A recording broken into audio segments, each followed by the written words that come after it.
जय श्री कृष्णा। राधे राधे सभी को।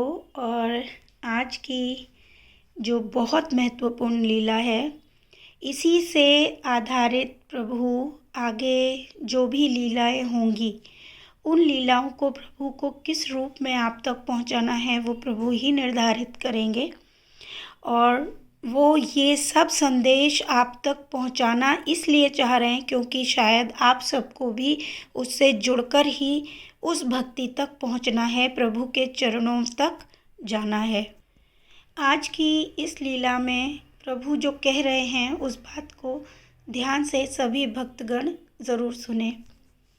आज की लीला की शुरुआत होती है कि हमारा घर है जहाँ, वहाँ पे नीचे गेट पे कोई भैया बैठे हैं और एक महिला आती हैं। कुछ अभद्र कुछ चीज़ और दृश्य दिखते हैं। उसके बाद उन दोनों में लड़ाई झगड़े होते हैं, किसी के परिवार के लोग आ जाते हैं, फिर लड़ाई झगड़ा कलेश। वहीं से प्रभु एंटर करते हैं और प्रभु आते हैं। तो सेविका कहती है कि देखती नहीं है वो कान्हा जी को, और वो आगे की तरफ जाती है। तो प्रभु कहते हैं, अरे कहाँ जा रही हो? तो सेविका से कहते हैं, अरे रुको, तुम कहाँ जा रही हो? तो सेविका कहती है, अरे अरे अरे आप, मैं अभी आती हूँ अभी आती हूँ। वो ना महिला निर्दोष है और मैं उसको बचाने के लिए जाना चाहती हूँ और मेरे पास प्रूफ है। तो तभी कान्हा जी कहते हैं, छोड़ो उसको, छोड़ो। और सेविका फिर भी नहीं मानती है और वो बीच बचाव के लिए उनके घर पहुँच जाती है और जाकर वो इधर उधर बात करती है। लेकिन अंत में उसे पता चलता है कि यहाँ पर आकर कोई फ़ायदा नहीं हुआ। तो वो तुरंत घर लौट आती है और घर आके वो देखती है कि हमारे कान्हा जी जो है सोफ़े पर बैठे हुए हैं और वो इंतज़ार कर रहे हैं। तभी वो कहते हैं कि क्या हुआ, तुम जहाँ गई थी? तो बोले कि अरे कुछ नहीं कान्हा जी, वहाँ तो गड़बड़ दोनों तरफ से थी। तो कान्हा जी बोले, मैं मना कर रहा था ना, किसी बात में मत पड़ो, किसी की बातों में मत पड़ो। जिनका जो कार्य है उसको वो करने दो, तुम अपने काम पर ध्यान दो। तुमको क्या करना है वो करो, और मेरे पास समय नहीं है, जल्दी जल्दी चलो, काम करना है बहुत सारा। तो वो कहते अरे दिव्या तो अभी आई नहीं। तो बोले कोई बात नहीं, हम लोग काम करते हैं। तो वो जल्दी से काम करने लगते हैं और कान्हा जी पूरे रूम में, जो हमारा बेडरूम है उस बेडरूम में कान्हा जी पीले रंग के बहुत बड़े बड़े गुब्बारे लगाना शुरू कर देते हैं। तो सेविका कहती है, अरे बाप रे, ये क्या कर रहे हो आप कान्हा जी? तो से कान्हा जी कहते हैं, अरे मैं बोल रहा हूँ ना, मेरा जन्मदिन है, मेरे जन्मदिन की तैयारी करनी है। तो वो बोली, तो हमारे रूम में क्यों कर रहे हो आप? तो कान्हा जी कहते हैं, अरे ऐसे कैसे, सब मेरा है, सब मेरे कमरे हैं, मैं जहाँ चाहूँ वहाँ जन्मदिन मनाऊँगा, मैं तो इसी कमरे में मनाऊँगा। तो सेविका कहती ठीक है, सब जगह आप ही मना लो। और कान्हा जी पूरे रूम में जो है सजावट कर देते हैं। फिर थोड़ी देर रुकते हैं और बोलो कैसा लग रहा हूँ मैं? तो सेविका कहती है, अरे आप बहुत सुंदर लग रहे हो, बहुत बहुत सुंदर लग रहे हो। तो तभी सेविका जो है प्यार से कान्हा जी से बोलने लगती है, लेकिन आप लग बहुत सुंदर रहे हो कान्हा जी। तो वो बहुत प्यार से बात करती है। तो कान्हा जी कहते हैं, अच्छा ये बताओ तुम इतने प्यार से क्यों बोल रही हो, क्या चाहिए बताओ? तो सेविका कहती है, कान्हा जी आपका जन्मदिन है तो कपड़े तो चाहिए होंगे ना? तो बोले कपड़े, कपड़े के लिए ठीक है मिल जाएंगे, पर कितने चाहिए? तो सेविका कहती है 5,000 के हिसाब से देख लो, हम 12 लोग हैं घर में, हम 12 लोगों का लगा लो 60,000 रुपये। तो कान्हा जी के अपने सर पे हाथ मारते हो कहते, क्या 60,000? ऐसे तो मेरा पूरा धन खत्म हो जाएगा। तो वो कहते हैं, तो सेविका कहती है, कैसे ख़त्म हो जाएगा, आपके पास तो लक्ष्मी जी पहले से ही है, तो कैसे धन खत्म होगा? अरे भाई, मुझे और भक्तों को भी तो देना होता है, सब थोड़ी मैं यहाँ दे सकता हूँ।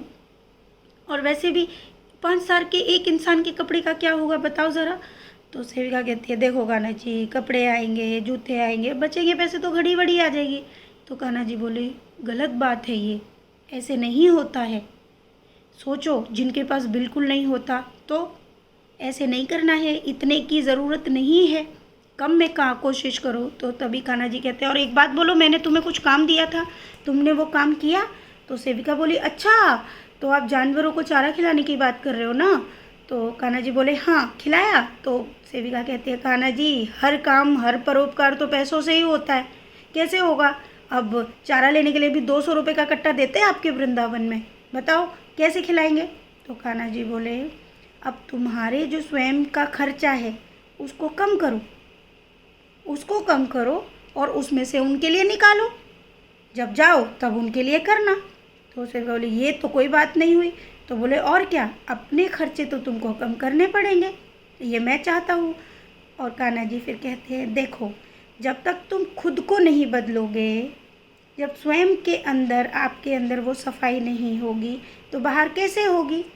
तो सेविका कहती है हाँ हाँ कान्हा जी, आप कह रहे थे ना वो यमुना मैया को भी साफ़ करना है। बोले हाँ, साफ़ कैसे होगा, शुरुआत तो तुमको ही करनी पड़ेगी ना, तुम सबसे पहले करो, तुम करना शुरू करो, फिर तुमको देखकर हर भक्त तुम्हारे साथ करने लगेगा, इसीलिए तो मैंने तुमको वहाँ से यहाँ लाया है। तो सेविका कहती है अच्छा, तो आप इसलिए मुझे लाए हो। तो सेविका कहती है कि मुझे तो पता ही नहीं था। तो कान्हा जी कहते हैं हाँ, यहाँ पर आने का भी तुम्हारा कोई ना कोई उद्देश्य है। तो सेविका कहती मुझे बताओ ना कान्हा जी, क्यों क्यों। तो कान्हा जी कह रहे अभी बस इतना ही, इस बात पर ध्यान दो, और तुमको पहले अच्छा बनना है। क्या करना है बताओ, तुम अलग हो, ये सारी चीज़ें तुमको करनी है, कुछ तुमको यहाँ पर मैं ऐसे ही नहीं लाया हूँ। कान्हा जी ये शब्द उसको बोलते हैं, लेकिन बताते नहीं हैं कि उसका कारण क्या है, तरीका क्या है। तो सेविका बोलने लगती है कि ठीक है कान्हा जी, आप जैसे कहोगे मैं वैसे करूँगी, वैसे भी आपने नौकरी तो दी नहीं थी, तो आप क्या करेंगे, आप जो कहोगे मैं तो वो करूँगी, मैं तो फिर आपके चरणों में रहूँगी। तो कान्हा जी ने कहा कि मैं जो कहूँगा और जो मेरी बात इस चीज़ को करेगा, मैं उसको अपने चरणों में स्थान दूँगा। तो सेविका कहती है मुझे तो आपके चरणों में रहना ही है। तो कान्हा जी कहते तुम तो पहले से ही हृदय में वास करती हो, बहुत भोली हो, अच्छी हो।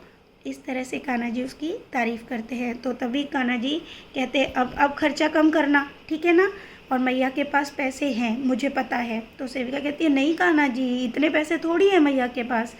तो बोले कि हाँ अभी घर चलाने के लिए हैं, और जब मुझे लगेगी ज़रूरत होगी तो मैं दे दूँगा। और ये बात कान्हा जी बोलते हैं, और फिर कान्हा जी बताना शुरू करते हैं।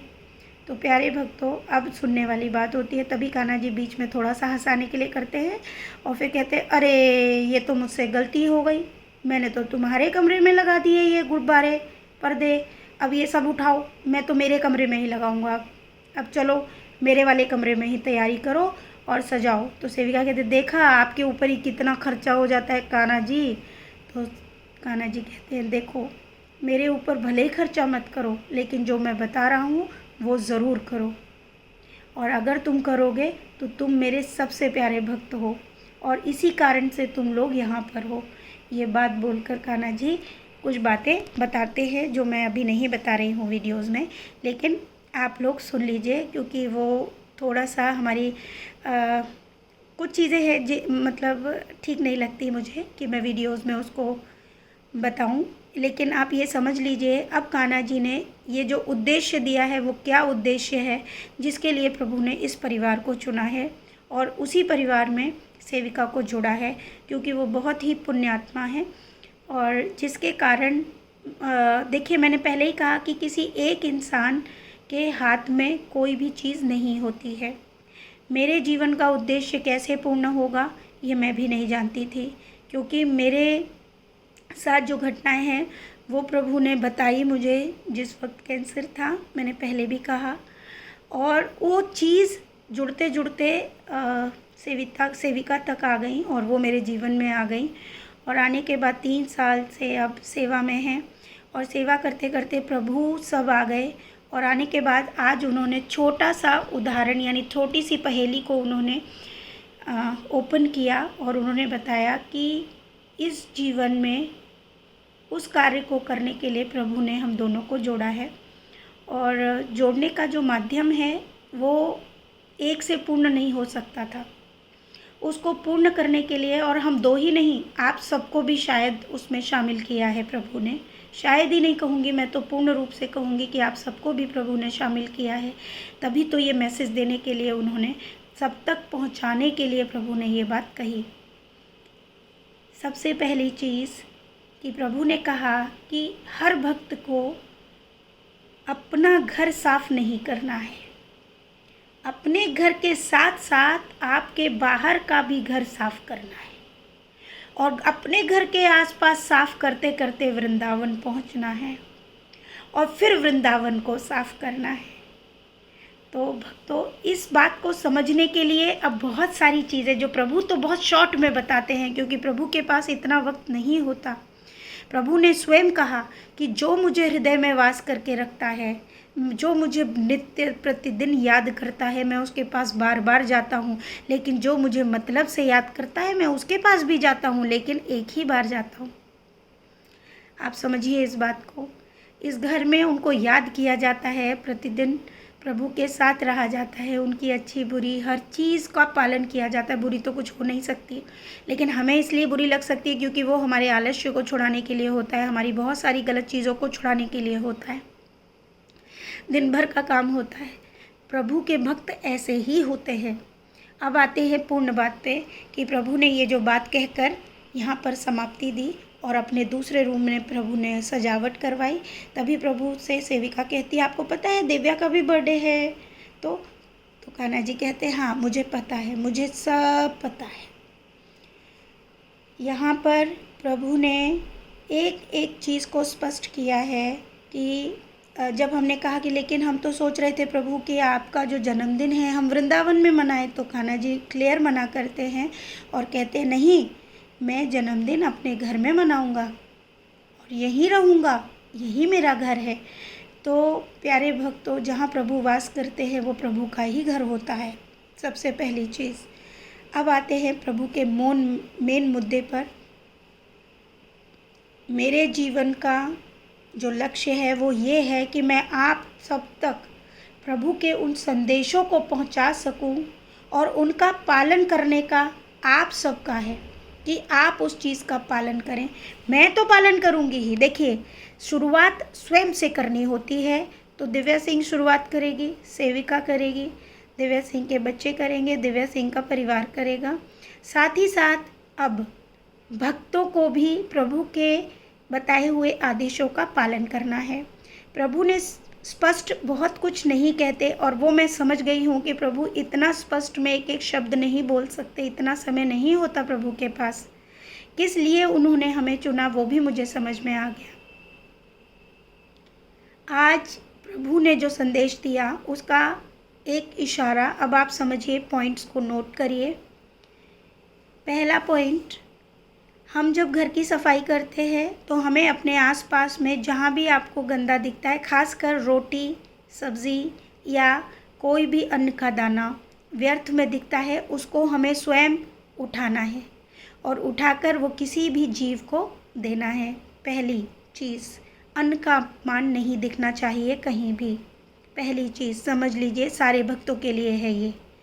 दूसरी चीज़, हर भक्त जब भी घर से बाहर कहीं भी भ्रमण के लिए जाएगा, वो अपने साथ 2 बड़ी पॉलीथीन्स ज़रूर रखेगा। भ्रमण से मतलब है, या तो वो बाहर जाकर कोई भी ऐसी चीज़ खरीदे नहीं कि जिसके खाली रैपर्स से लेकर, बॉटल से लेकर, आपके फॉइल से लेकर कोई भी चीज़ कहीं भी, मैं सिर्फ वृंदावन की बात नहीं करूँगी, मैं हर स्थान की बात करूँगी। कोई भी भक्त अपने खाए हुए या जो भी चीज़ आप खाते हो उसके जो वेस्ट पेपर्स हैं या कोई भी चीज़ है, उसको इधर उधर सड़कों पर नहीं फेंकेगा, कहीं भी नहीं फेंकेगा। वृंदावन को तो आप भूल ही जाइए, वृंदावन में तो आप ये कोशिश करिए कि इधर उधर थूके भी नहीं। जो गुटखे पान खाते हैं या इस तरह का सेवन करते हैं, अगर पाप से मुक्ति चाहते हैं तो आपको ये बंद करना पड़ेगा। एटलीस्ट वृंदावन जब जाओ तब तो ये चीज़ ना करो। तो इस बात का ध्यान सबको रखना पड़ेगा। ये सेकंड पॉइंट है। अब आता है थर्ड पॉइंट। 2 पॉइंट्स हो गए कि हमें कोई भी चीज़ इधर उधर आज से ही बंद करनी है। देखिए, प्रभु चाहते तो सारे भक्तों को मिलवाकर एक बार वृंदावन की सफाई करवा सकते हैं, और हम जाने के लिए तैयार हैं, हम कर भी सकते हैं। लेकिन क्या उससे वृंदावन साफ हो जाएगा? नहीं। वृंदावन साफ होगा भविष्य में वो गलती हम ना करें, यानी उस गलती पर रोक हम अपने आप से आज से शुरू करें। अपने आप को रोकें और अपने परिवार के बच्चों को। किसी को नहीं रोक सकते हो ना, स्वयं को तो रोक ही सकते हो। यहाँ तो किसी का 1 रुपया भी खर्च नहीं होगा। आज से ही इस बात का ध्यान रखें कि हम कोई भी रैपर, चाहे वो अपना घर हो, अपने घर से बाहर की कोई सड़क हो, केले का छिलका या कुछ भी वेस्ट मटेरियल जिसका इस्तेमाल आप नहीं कर रहे हैं, आप उसको इधर उधर नहीं फेंकेंगे, या तो डायरेक्टली आप उसको उठाइए या किसी डस्टबिन में ही डालेंगे। इस बात का आपको अपने जीवन में अपनाना पड़ेगा।